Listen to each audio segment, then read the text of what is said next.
सुप्रभात बच्चों। आज हम माँ सरस्वती को प्रणाम करके और हिंदी व्याकरण यानी भाग 2 उसमें लोकोक्तियों के बारे में जानने जा रहे हैं। लोकोक्तियाँ बच्चों क्या होती है? लोकोक्ति लोगों के द्वारा कहा गया कथन, लोगों के द्वारा कही गई उक्ति। मैं आपको इसकी परिभाषा बताने जा रही हूँ कि लोकोक्ति किसी भी विशेष स्थान पर प्रेषित हो जाने वाले कथन को लोकोक्ति कहते हैं।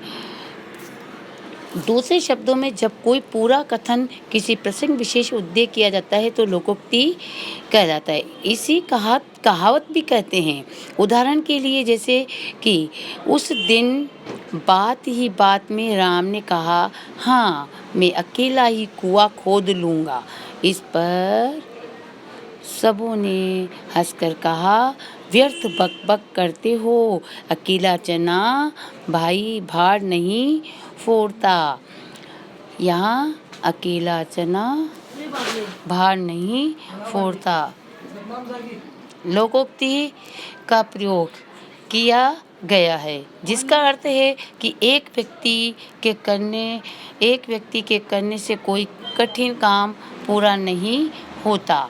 लोकोक्ति शब्द लोक प्लस उक्ति शब्दों में मिलकर बना है, जिसका अर्थ है लोकों में प्रचलित उक्ति या कथन। संस्कृत में लोकोक्ति अलंकार का एक भेद भी है तथा सामान्य अर्थ में लोकोक्ति कहावत भी कहा जाता है।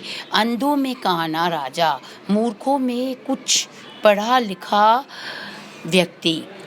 गांव, जैसे मैंने इसका अर्थ बता दिया ब्रैकेट में।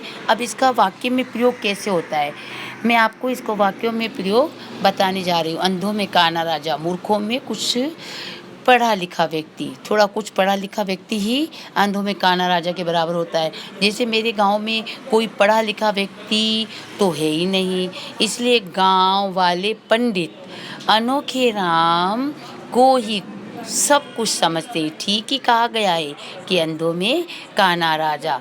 इसी प्रकार यहाँ पर कहीं लोकोक्तियाँ हैं, उन्हें आप पढ़िए, अर्थ भी हैं और उसके वाक्यों में प्रयोग भी दिए गए हैं। फिर मैंने आपको नीचे कुछ अभ्यास के लिए प्रश्न दिए हैं, उसमें आपको लोकोक्तियों का अर्थ स्पष्ट करना है। 10 हैं, कोई ज़्यादा नहीं है बच्चों। इसी